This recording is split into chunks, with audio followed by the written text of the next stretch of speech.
అమ్మా, ఈరోజు శుక్రవారం. ఇలా తాళి తెగిపోవటం చాలా అమంగళకరం.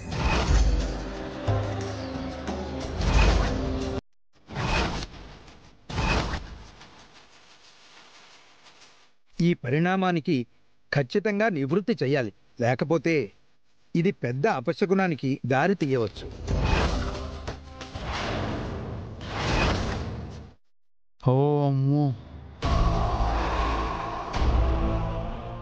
అంటే పంతులు గారు, జరగని ఏమైనా జరుగుతాయంటారా?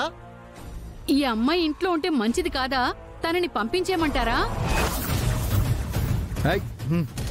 అది మీరిద్దరూ ఆగండి. పంతులు గారు, మీరు చెప్పండి.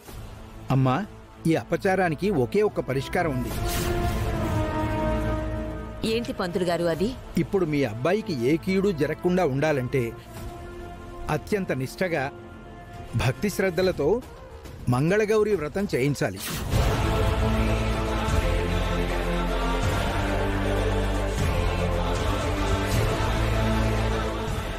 ఈ వ్రతం ముఖ్యంగా అమ్మాయి, అబ్బాయి అత్యంత భక్తి శ్రద్ధలతో ఎలాంటి పొరపాట్లకి తావు లేకుండా కూర్చొని వ్రతం పూర్తి చేయడమే కీలకం.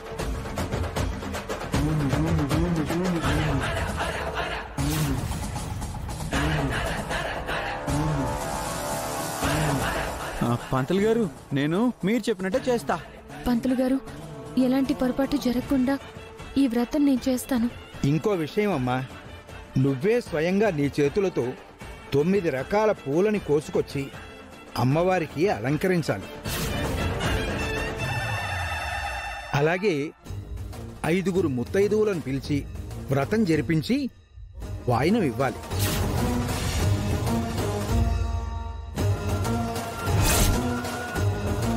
ఇంకో ముఖ్యమైన విషయం ఏమిటంటే,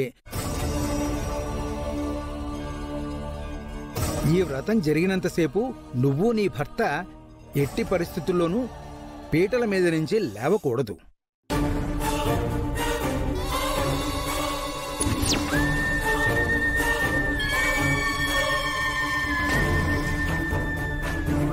పూజ సంపూర్ణం అయిన తర్వాత నీ మెళ్ళో మళ్ళీ తాళి కట్టాలి. అప్పుడే ఈ వ్రతం పూర్తయినట్టు.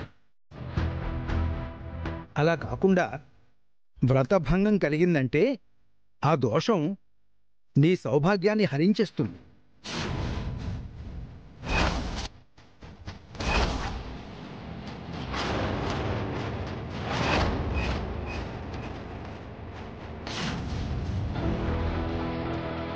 పంతులు గారు చెప్తుంది అర్థమవుతుందా?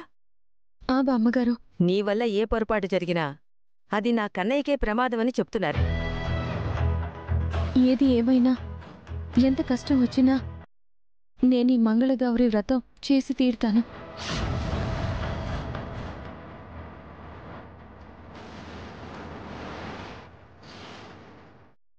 అమ్మా, మరొక్కసారి చెప్తున్నాను, ఈ వ్రతం మధ్యలో ఎలాంటి దోషాలు, తప్పులు జరిగినా అది క్షమించరాని అపచారంగా మారుతుంది.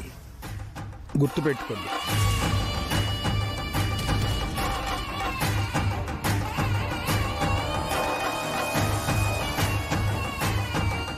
పంతులు గారు, అలా ఏం జరగదు. మేమిద్దరం చాలా చక్కగా భక్తిగా చేస్తాం. పంతులు గారు, మీరు చెప్పినట్టే మా వాళ్ళు నిష్ఠగా ఈ వ్రతం చేస్తారు. ఇంతకీ ఈ వ్రతం ఎప్పుడు చేయించాలి పంతులు గారు? రేపే చేసేద్దాం. బాబు అనంత్, వ్రతానికి ఏమేం కావాలో చెప్తాను, నాతో రా. సరే గురుగారు.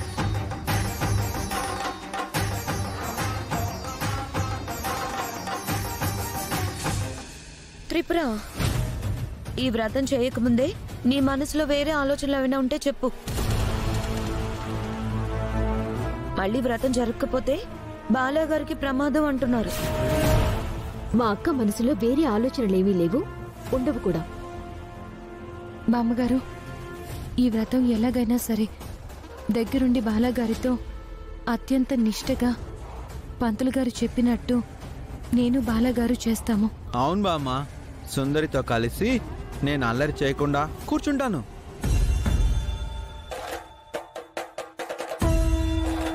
అంతా మంచే జరగాలని మేము అనుకుంటాం. కానీ ఏదైనా తేడా జరిగితే అప్పుడు త్రిపురదే కదా బాధ్యత. అప్పుడు త్రిపురని ఇంటి నుంచి బయటికి పంపించేద్దాం. ఏ అమ్మా? ఆ భయం లేకపోతే నిర్లక్ష్యంగా ఏమైనా చేస్తే అన్నయ్యకే కదా ప్రమాదం.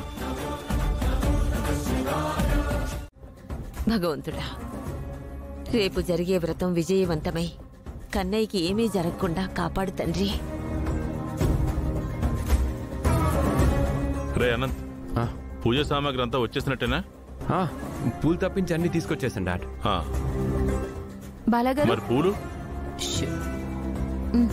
తాగండి. 9 రకాల పూలు నేను తీసుకురావాలి కదండి. అక్క,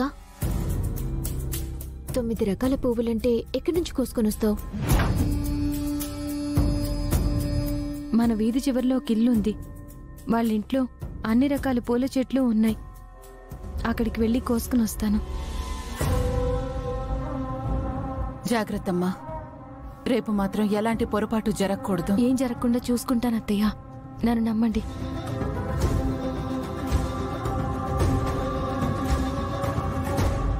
గాయత్రి, మొత్తం పూజ సామాన్లన్నీ పెట్టావమ్మా? పెట్టానత్తయ్య.